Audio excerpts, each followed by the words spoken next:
E aí, como é que vocês estão? Eu estou maravilhosamente bem, melhor agora aqui gravando mais uma videoaula para vocês. E hoje eu estarei ministrando o componente curricular de Sociedade e Cultura, certo, meus amores? E como vocês sabem, antes de começar a nossa aula, vamos para aquele local tranquilo aí na casa de vocês? Já estão aí? Ótimo! Agora vamos pegar nossa apostila da aula de hoje. Isso mesmo, a nossa apostila de Sociedade e Cultura, dando continuidade ao nosso projeto Minha Terra Tem História. E como nossa Itabaianinha tem história, não é isso, meus amores? Então, hoje na nossa aula, nós iremos reforçar ainda mais o conteúdo da aula passada de História, que nós falamos sobre patrimônio material e imaterial. Hoje iremos falar sobre a cultura material e imaterial e os costumes e saberes. Vamos aqui comigo?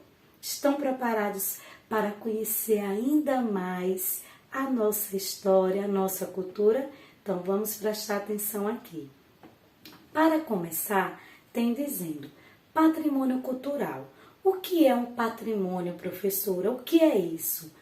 Pode ser definido como um bem, uma herança de natureza material e imaterial, importante para a identidade de uma sociedade. Então, o que foi que ele disse aqui? Que o patrimônio cultural está classificado em duas formas, material e imaterial. E aí ele irá explicar qual a diferença entre o cultural material para o cultural imaterial. Vamos aqui descobrir qual é essa diferença? O patrimônio cultural material, ele é formado por elementos concretos, elementos que eu posso tocar, posso ver, posso sentir. A parte mais importante, eu posso tocar, por isso que ele diz que é concreto. E aí ele vai citando exemplos como construções, objetos artísticos, vestimentas, fotografias e documentos. E o patrimônio cultural e imaterial, professora? Eu já sei que o material são esses que eu posso tocar, ver e sentir. E o imaterial? Lembram que eu também já expliquei, mas vamos aqui novamente. São aqueles que estão relacionados a elementos abstratos, aquele que nós não podemos tocar. Nós vamos ver, vamos sentir, mas não vamos poder tocar, certo, meus amores? E aí ele diz o quê? Quais são eles? Alguns exemplos: as danças, as festas, a culinária, a música, técnica ou modo de fazer algo, certo? E aí então está aí. A diferença é essa. O material, ele é concreto. Cultura material é concreta. Além de ver, eu posso tocar. E a cultura imaterial, eu posso ver, posso sentir, mas não posso tocar.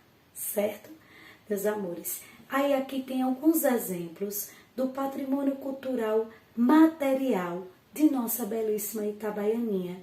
Vamos aqui reforçar esse conhecimento que vocês já viram. Vamos reforçar novamente. Um deles é o prédio localizado à Praça Olímpio Campos, número 176. Essa propriedade pertence aos herdeiros de Dona Carmozina Santana.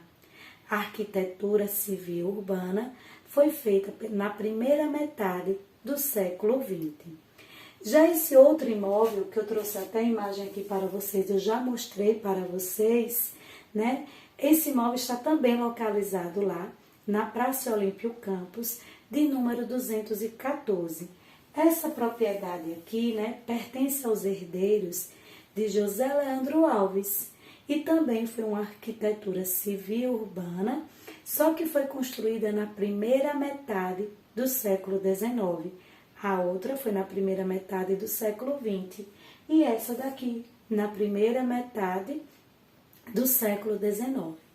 Temos também a estação aqui ferroviária, que eu também já falei para vocês, só que hoje eu vou enriquecer ainda mais, explicando quando é que ela foi inaugurada aqui em Itabaianinha. Vamos lá? Diz assim: a estação de Itabaianinha foi inaugurada em 1913, dando uma continuação da então linha do Timbó, que desde 1887 não era prolongada. A cidade já existia como município desde 1835, mas a ferrovia não tinha sido, a estação não tinha sido prolongada. E quando foi em 1913, ela foi inaugurada aqui em Itabaianinha. Está aqui, estão vendo a imagem.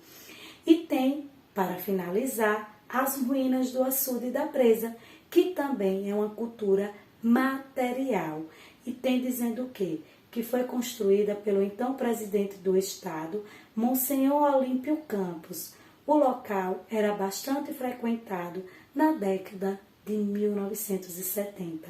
Pergunta ao seu tataravô, a sua tataravó, que eu tenho certeza que eles devem ter histórias para contar desse casarão aqui de azulejos sobre a estação ferroviária, certo? Agora vamos falar um pouquinho de alguns patrimônios culturais imateriais. Lembram da diferença? Material, posso tocar. Imaterial, não posso. Vamos aqui ver alguns exemplos. Ele disse o quê? A festa do carnaval. Quem é que gosta de carnaval? Todos, né, meus amores? Não todos, voltando aqui, desculpe. Alguns não curtem, mas Tia Roneja que ama muito curtir o carnaval. E ele é considerado um patrimônio cultural imaterial. O carnaval de Itabaianinha, não só de Sergipe, como também, né, do nosso estado de Sergipe, mas também da nossa própria Itabaianinha. E aqui está representando, né, a escola de samba Unidos do Morro, promovendo aos foliões a diversidade de ritmos e estilos musicais. Então, o nosso patrimônio cultural e material entra aqui também o nosso carnaval, que é o quê? Uma festa, onde a gente não pode tocar. Vamos sentir, mas jamais poder tocar. Por isso que é um patrimônio cultural e material. Logo abaixo tem a banda de pífano e rezado. Aqui é o pífano, estão vendo, né? E aqui o rezado. Você tem essas imagens também aí, só que pequenas, na apostila de vocês. E onde diz assim: a festa de pífano e rezado é um teatro de rua ou alto popular, em que as crianças e adultos se fantasiam para homenagear o menino Jesus e os 3 reis magos. Então, tanto uma quanto a outra são festas, né, que pode ser retratada como um teatro de rua, onde as pessoas costumam se fantasiar para fazer homenagens. Já também, logo abaixo, temos a Sociedade Filarmônica Nossa Senhora da Conceição, que tem à frente o maestro Abílio Pereira Leite, certo? Esses que eu falei, que eu dei exemplos, são patrimônio culturais imateriais. Não atrapalhem com patrimônio cultural material. Tenho certeza que agora vocês já sabem a diferença, não é isso? Então vamos agora aqui para os costumes e saberes da nossa terra. E o primeiro é o quê? A nossa cerâmica. Estão vendo aqui essas imagens de algumas mulheres sentadas, produzindo essa arte maravilhosa aqui de Itabaianinha. Aí diz assim: a produção de cerâmica é um dos núcleos de artesanato de tradição. Traz em sua técnica a matéria-prima, elementos de cerâmica indígena. Cerca de 12 artesãs da localidade de Itabaianinha mantêm viva a tradição local de fazer os alguidares, pratos, cumbucas e tigelas sentadas, né, no chão, sem o auxílio do torno. Como vocês estão vendo aí, elas estão sentadas no chão e vão fazendo com suas próprias mãos essas belezas. Para criar os mais variados desenhos, sabe o que é que elas usam? As mulheres usam casca de jurema ou do murici, de onde extraem um corante cozido em água durante vários dias. Então eles pegam toda isso, elas, e fazem essas obras de arte e vendem, meus amores, gerando assim uma riqueza para a nossa economia. Já atrás vocês podem ver o nosso bordado, isso mesmo. E o que é que tem? O que foi que mudou? Então nós precisávamos de uma mudança, não só ficar na cerâmica. Então surgiu o quê? A indústria têxtil. Vamos aqui ler comigo?